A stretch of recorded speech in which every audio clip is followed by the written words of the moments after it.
So let's take a look at some of our stocks that we're watching. Apple working to fill the gap. Green Mountain Coffee Roasters has now filled the gap. Amazon moving a little lower. Priceline continuing its move lower after a big sell-off yesterday. And Netflix gap down and possible second candlestick lower. So let's start trading some of these second candlesticks as they show up.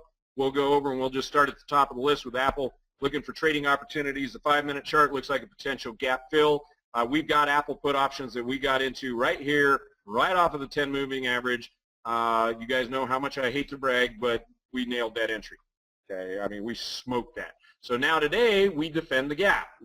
Two ways we can defend the gap. First is to go right off of the first 5-minute candlestick. If we break above that, we get out of the trade. So any Apple put option positions that you're in, this would be a good technical exit right here when we broke above that first 5-minute candlestick. The other place to defend the gap is at the close of the gap. If we close that gap and continue higher, then it's time to get out of our bearish exposure that we've got to Apple, because a stock that closes the gap and then continues through that level of resistance that has occurred by that gap is likely to continue to move higher. If Apple breaks through and closes the gap and moves higher, we can actually roll out of our bearish positions, use that as an opportunity to go into some short-term bullish positions for the day, although we need to keep in mind that Apple is now decidedly bearish, and if you are buying call options on Apple for any longer than just a few minutes or a few hours, you need to go have your head examined. The stock is bearish. We're below the moving averages. There is no sign of bullishness here other than short-term bullish retracements against the bearish trend that has now been established with a series of lower highs and lower lows, and is confirmed with the death cross between the 50 moving average and the 200 moving average that occurred, of all days, yesterday. Let's just say we're probably bearish. Amazon, let's go and look at the technicals on Amazon, another stock that may potentially close the gap. This looks like a good opportunity to play this and fade this off of the 20 moving average if we can get up there. So Amazon, if it gets up to the 515 area, we'll look to fade this trade as a little bit more bearish than bullish down to the 50 moving average. Now Amazon is a little different than Apple. We are above the major moving average of the 200 and the 50, and we're below the moving averages that are faster in nature, the 20 and the 10. So this one's kind of caught in limbo here, and these will be short-term day and swing trades as we move between those moving averages. So we'll look for swing trading opportunities. We want to find areas of support or resistance. One that may set up right now and is actually setting up right now is a short-term day trade on Amazon as the stock breaks down off of the Bollinger Band. The Bollinger Band is starting to act as an area of resistance. We can go in and select an option on Amazon. So we're going to take our first trade of the day. We typically will go 1 to 2 strikes in the money. Do the math. The 508 is the current stock price.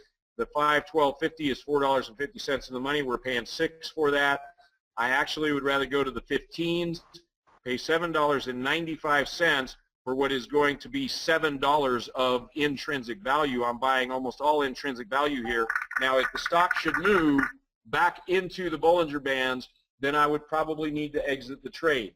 That move on expiration day is going to effectively be a 1 delta move on the option because we're buying almost all intrinsic value. And I said yesterday that intrinsic value moves with what?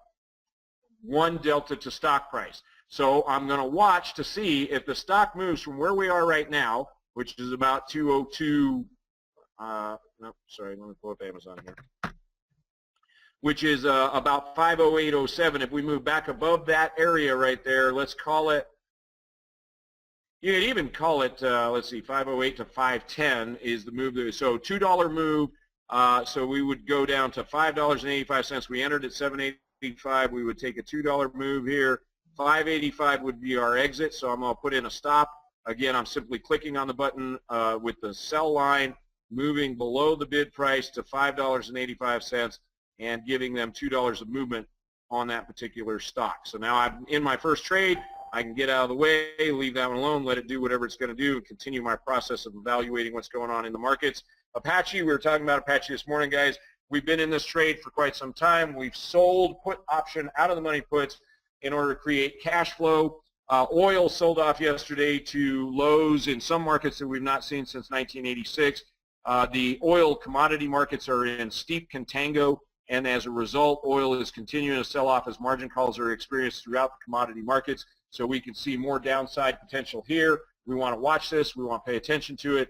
Obviously, we'll continue to manage our Apache position that we have by simply going in and selling put options. If you've stopped out of Apache, look for a retracement to the 10 or possibly the 20 moving average as a reason to get back in. Continuing to search here, we'll go down the line here. Some of the big blue chip stocks are literally mimicking the S&P here. This is Boeing. And Boeing, as you can see, ticker symbol BA, looks very similar to what we're seeing in the S&P. Big breakdown up below the 200 moving average yesterday, huge follow through today. Guys, it just makes sense. If you are a long-term institutional investor in Boeing, you are using the 200 moving average to trigger your buy-side orders and your exits. And if you are a long-short institutional investor, you're using the 200 moving average not only to exit your long positions, but to initiate new short positions. In other words, sellers are more aggressive than buyers in Boeing. Now, is today the day to get in? No, look how freaking far this thing has gone. Are you kidding me? This is a stock that moves like $2 a day. Yesterday alone, it moved, what, 7? And then we got another $3 gap, and we're down $2 more. I'm not touching this yet. We'll wait for the retracement. And so, guys, at this point, we now begin to shift. Those of you that are in the lab, you've been with me for years. We have been trading a bullish market for years. Now we're starting to see broad-based patterns across the board, across multiple sectors that indicate now's the time for a shift in our mindset from bullish trending positions to begin to look for more what? Bearish trending positions. Completely different market to trade. You don't trade a bearish market like you do a bullish market. I tried that in 2008. Early 2008, I tried to trade it like you will. Okay, so we'll get a 3 to 5 day move, and I would buy put options, and the market would go down. And I'd be like, wow, I'm making a lot of money. This is awesome. I bet I'm going to make more tomorrow. I'd stay in the position. The market would turn around and rally the other direction. I couldn't understand what was going on. Through my mentoring with people who had been in this kind of market before, I attract successful people. Through my mentoring, I had learned that you have this time compression effect where on the downside of the market, in a panic selling mode, you will compress 3 to 5 days worth of normal movement into 1 day. So when you get an outsized move, you're ready to either exit or hedge your positions at the end of that one big candlestick day like yesterday. Got to learn how to do this stuff. And guys, here's the thing. If you're trying to trade this market the way we were a month ago, you're going to go broke. The market has changed. Caterpillar, another one of the big blue chips that has definite ties to the situation in China, gapping down big as well. This one has been trending for quite some time, and is no surprise it is continuing to go lower. First Solar is an energy stock, kind of. It's solar energy, but it's, I guess, an energy stock. The trade on First Solar was a break below the 200 moving average. It's continued to move below the 50 moving average, and again, has moved too far. So at this point, we're going to find a lot of stocks in our list of stocks that have moved too far for us to trade, even on a day trading basis, guys. Now, this one we actually traded. We were in some put options on Green Mountain Coffee Roasters. Green Mountain, interestingly, is holding up really well in this market sell-off. Okay, why? Everybody likes, well, how about look at the chart now. Why is Green Mountain holding up pretty well into the sell-off? Because they already sold it. People are like, I don't have any Green Mountain, right? It's sold off so much that even the short sellers are like, I'm not stepping into that trap. They know that on any rally, you're likely to have a short squeeze here. So Green Mountain doesn't have a whole lot for us. How about Google? All right, Google, big gap down. We've got a gap down to around the 20 moving average. If we can hold the 20 moving average, there may be a bullish trade here. If we can't, and it looks like we're not, we could see a pretty nice sell-off in this stock. We're below the first 5-minute candlestick. We're outside the outer Bollinger Band. We are using the Bollinger Band as an area of resistance. I'm going to watch to see what happens here. Maybe an opportunity for us to actually trade this bearish. Some of the Chinese stocks, interestingly, getting a nice little rally here. We've been watching the Chinese stocks, Baidu, Qihoo, Sina. We're getting some nice retracements on these guys. And so does this mean that we buy call options? No, because these stocks are primarily bearish. Cena is under all of its moving averages.